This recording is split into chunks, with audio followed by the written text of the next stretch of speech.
Meus irmãos, o mundo só vai piorar. O mundo está corrompido. Não tem salvação para o mundo. O mundo já começou mal. O mundo jaz no maligno. O mundo, ele descansa no maligno. Agora, as pessoas podem melhorar. As pessoas podem melhorar. A gente não crê que a gente pode orar e as coisas mudam no mundo espiritual. E a gente não deve orar só para ganhar as coisas de Deus, para pedir uma bênção. A gente deve orar para a gente ser transformado. A gente deve orar para a nossa vida mudar, para a gente ser pessoas melhores, para que nós possamos nos colocar no lugar dos outros em momento oportuno, para que você possa ser bênção na vida de pessoas que nem vão saber que você orou por elas. O primeiro pilar para a oração que você precisa entender é conhecer a palavra. Você precisa de conhecer a palavra de Deus. É impossível você ter uma vida de oração se você não conhece a palavra, se você não conhece para o que você vai orar, se você não conhece as promessas, vamos colocar assim, como se fossem os direitos que Deus deixou para você. Então o primeiro ponto que eu quero caminhar com vocês na palavra de Deus é no livro de João, capítulo 8, versículo 32. João 8, 32. Olha o que diz: e conhecerão a verdade, e a verdade os libertará. Meu irmão, se tem uma coisa que te liberta, é você conhecer as promessas de Deus para você. É você saber para que Deus te criou. É você saber o acesso que você pode ter à cura, à libertação.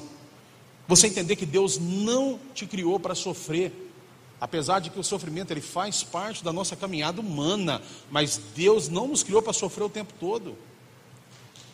Se você entender que Deus te criou para ser um vitorioso, para ser uma vitoriosa, que Ele te criou para que você tenha acesso às melhores coisas dessa terra.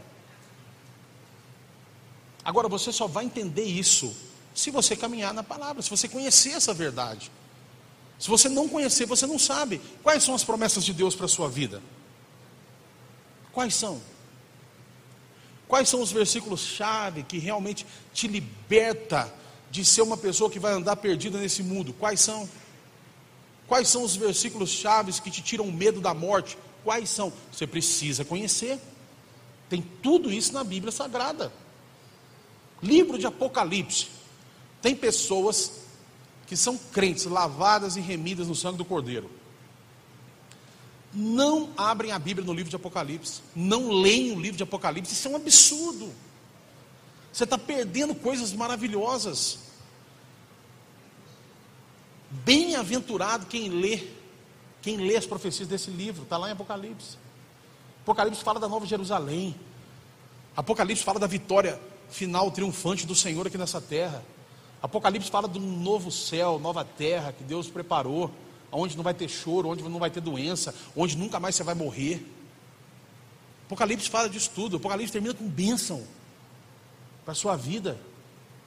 Apocalipse é um livro de promessas, um livro maravilhoso.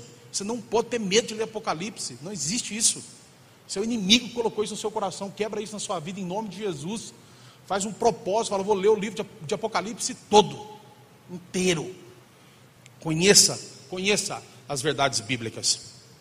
Segundo pilar, para que você tenha uma vida de oração verdadeira, não é aquela oração amuleto da sorte. Falar: vou orar aqui só para nada de ruim acontecer, porque se eu não orar, eu vou ter azar. Não, isso não existe. Você não pode fazer isso. Então nós precisamos de ler a Bíblia para a gente conhecer essas coisas, gente. Precisamos de ler a Bíblia. Ler tudo, de Gênesis a Apocalipse. A Bíblia são livros maravilhosos. São 66 livros que se completam no Antigo e no Novo Testamento. É uma bênção você ler a Bíblia. Então, ler a Bíblia é o segundo pilar. Agora, olha o que diz no livro de 2 Timóteo, no capítulo 3, os versículos 16 e 17. 2 Timóteo 3, 16 e 17, diz assim: toda a Escritura é inspirada por Deus. Toda a Escritura é inspirada por Deus e útil para o ensino, para a repreensão, para a correção, para a instrução na justiça, para que o homem de Deus seja apto e plenamente preparado para toda boa obra. Olha aqui, a evolução que Deus está te conduzindo na leitura da palavra. Você vai evoluir e ser um ser humano melhor. Quando a Bíblia diz aqui, para que o homem de Deus, essa tradução, o homem é o ser humano, não é o homem, o sexo masculino, é o ser humano. Para que todo ser humano de Deus seja apto e plenamente preparado para toda boa obra. Meus irmãos, o mundo só vai piorar. O mundo está corrompido. Não tem salvação para o mundo. O mundo já começou mal. O mundo jaz no maligno. O mundo, ele descansa no maligno. Agora, as pessoas podem melhorar. Você pode melhorar. Você pode evoluir a cada dia. O sistema do mundo é corrompido. E isso se aplica em todas as áreas. Se uma pessoa estiver dentro de uma igreja com um sistema mundano na vida dela, ela vai fazer coisas erradas usando a palavra de Deus. Ela vai enganar as pessoas, vai abusar das pessoas, usando a palavra de Deus. Se um profissional, não vou falar nenhuma área para ninguém ficar bravo, mas se um profissional, por mais que ele tenha estudado, se ele for uma pessoa que viver no sistema mundano, ele vai se corromper na profissão dele, ele vai passar por cima do juramento que ele fez, ele vai passar por cima dos princípios dele. Por quê? Porque o mundo, o sistema mundano, é assim, olha, ele prega que o mundo é dos espertos. Então se você passar uma pessoa para trás, você é nota 10. Mas se você vai fazer um negócio e você conta a verdade para a pessoa e você ganha um pouco menos porque você não enganou nela, você é bobo. Se você acha uma carteira com dinheiro dentro e você procura o dono, devolve a carteira com o dinheiro, você é bobo. Se você acha uma carteira, você arranca o dinheiro de dentro e joga a carteira lá para a pessoa achar, você nota 10. Sistema mundano. O cara pega 10 mulheres, trai a esposa, vai em casa de prostituição, ele é macho de verdade, é homem mesmo. Esse aí é 10. Mas se o cara é fiel à esposa, fala assim, não frequento esses lugares, eu não traio minha esposa, ele é o quê? No sistema mundano, no sistema corporativo mundano, ele é bobo. Esse cara é camisolão, o cara é bobo. Esse cara não é homem. É assim. Infelizmente, é desse jeito. Você vai por aí, os conselhos nesse sistema mundano são só bobagens. São só coisas que vai tirar sua paz, tirar sua alegria, felicidade. Mas às vezes, se você estiver inserido nesse contexto, você acaba acreditando e indo nesse caminho. Agora, o sistema do Senhor, do reino de Deus, ele te liberta desse sistema. Que jeito? A pessoa que está inserida nesse contexto, ela fala assim, mas não tem jeito, eu tenho que fazer isso, todo mundo faz. Eu vou num lugar, eu tenho que beber, todo mundo bebe. A mocinha falou assim, eu perdi minha virgindade, porque nenhuma amiga minha era mais virgem, então ficou chato para mim. Esse é o sistema mundano.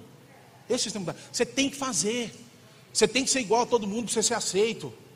Se você não estiver lá no contexto, lá onde você mora, se você não fizer as coisas que todos os adolescentes fazem, você não é aceito, você é uma pessoa estranha. Fala, não, isso aí não.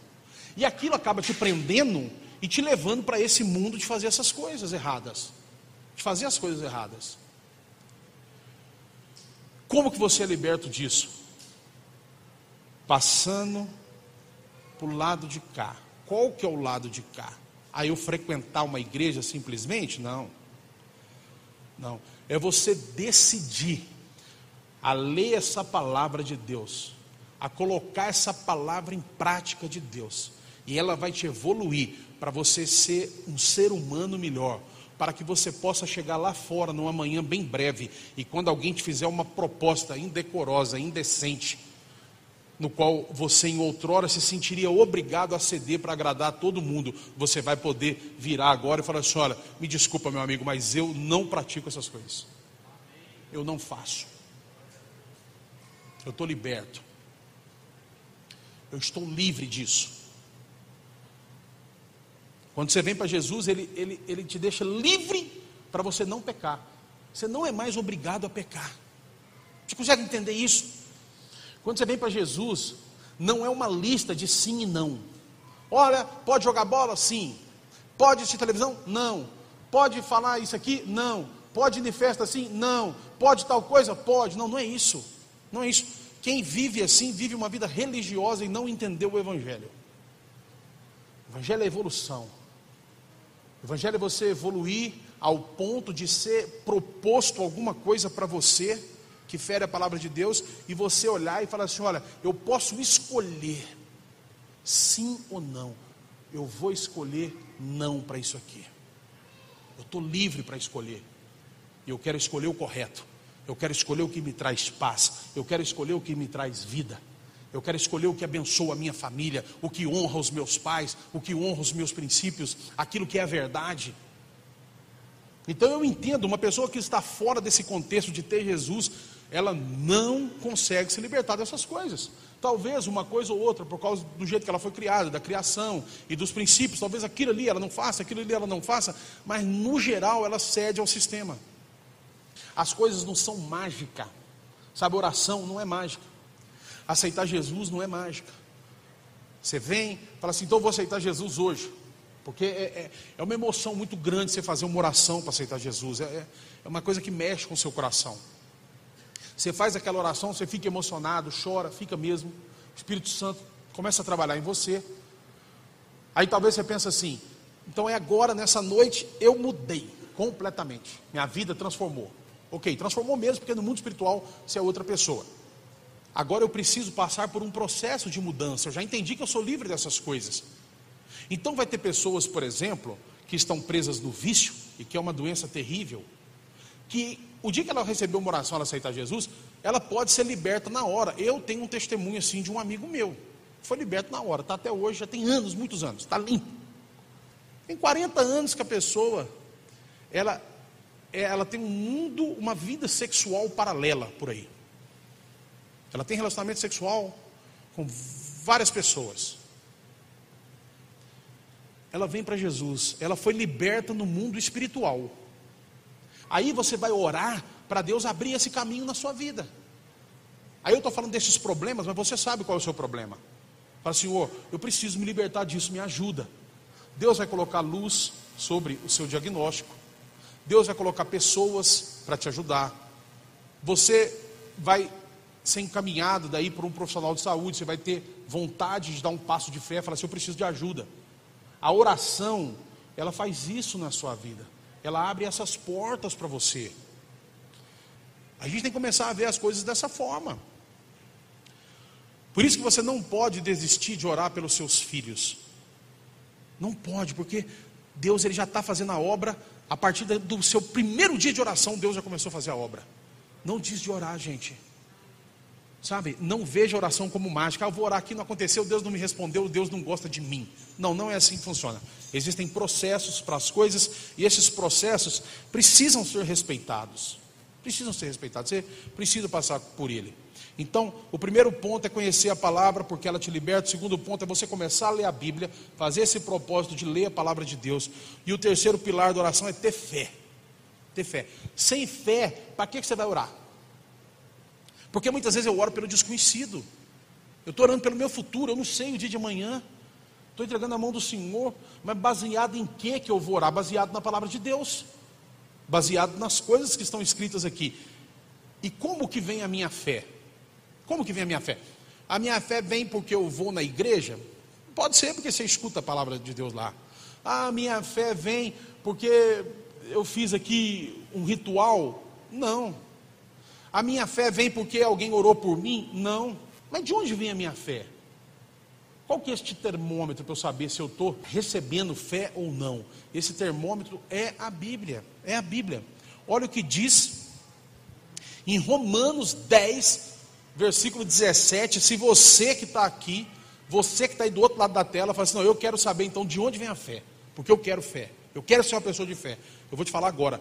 Romanos 10, 17 diz assim: consequentemente, a fé vem por ouvir a mensagem, e a mensagem é ouvida mediante a palavra de Cristo. É daí que vem a sua fé. É da Bíblia. Você vai lendo a palavra, aquela palavra vai entrando no seu coração, aquela palavra vai te alimentando, aquela palavra vai te enchendo, ela vai te fortalecendo. A palavra de Deus é como rios de águas vivas. Quanto mais você lê, mais aquilo vai entrando, vai limpando, vai passando pela sua casa, vai enchendo o seu coração de fé. Meus irmãos, é ela que te sustenta. Talvez você pense assim, você analisa, né?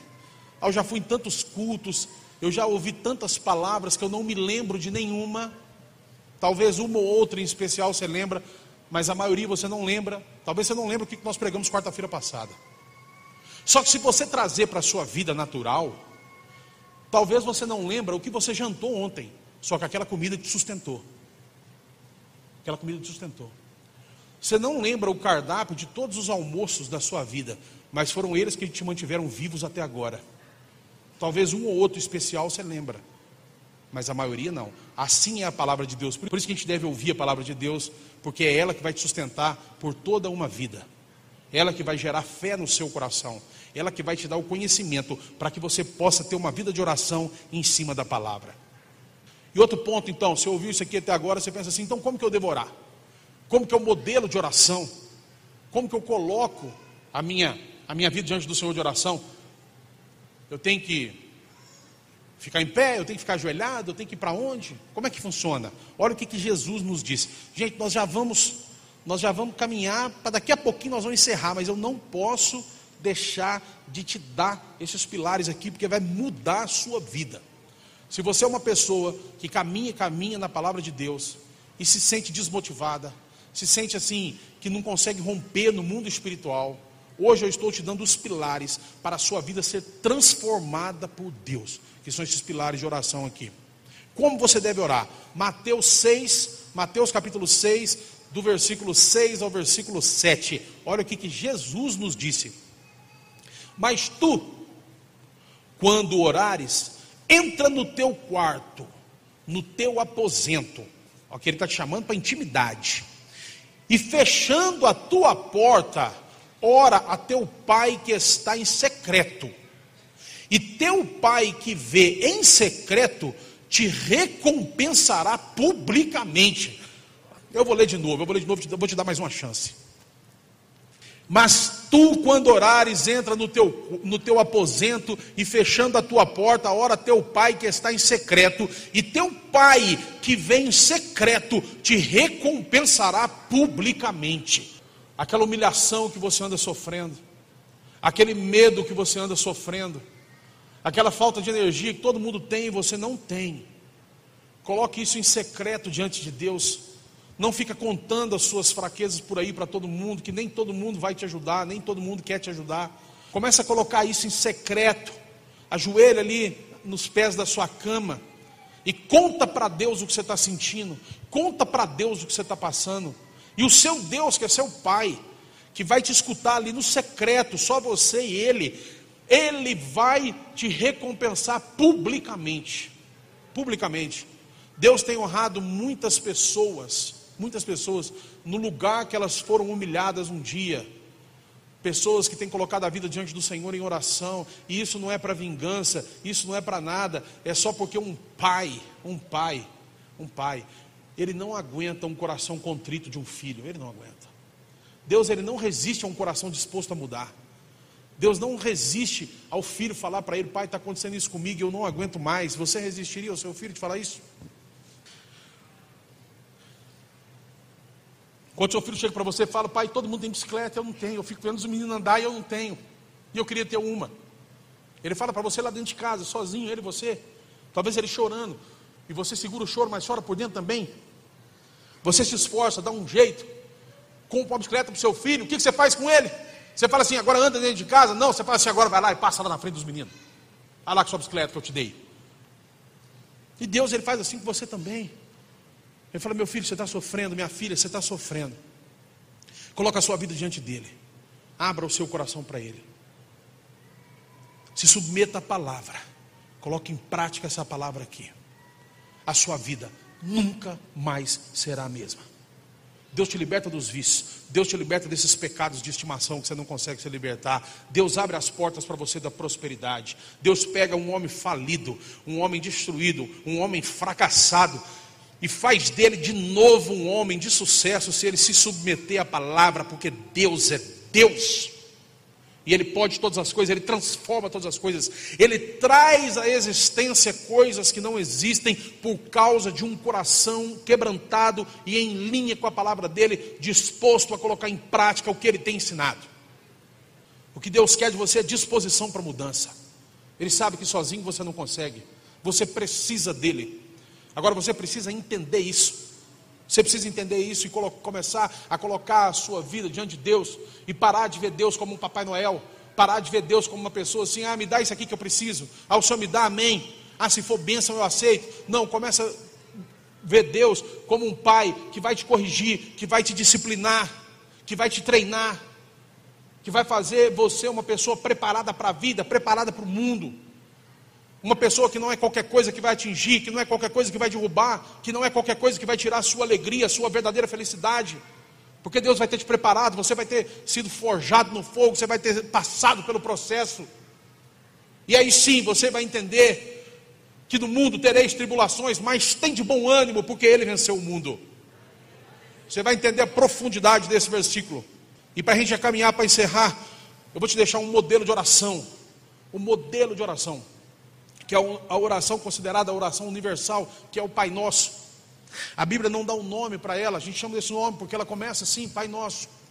Agora eu quero que você entenda que existe sim uma profundidade nisso aqui, promessas aqui no Pai Nosso, mas o Pai Nosso não é em si uma oração simplesmente, ele é um modelo de oração. E ele está lá no livro de Mateus, ainda no capítulo 6, um pouquinho para baixo, no versículo do 9 ao 13, ele diz assim, eu quero falar esse versículo e já orar essa verdade com você também, porque se você colocar em prática só o Pai Nosso, sua vida nunca mais será a mesma. Só o Pai Nosso. Então o Pai Nosso não é uma oração para você fazer e ela te trazer sorte. O Pai Nosso é uma oração para você aprender e ser transformado.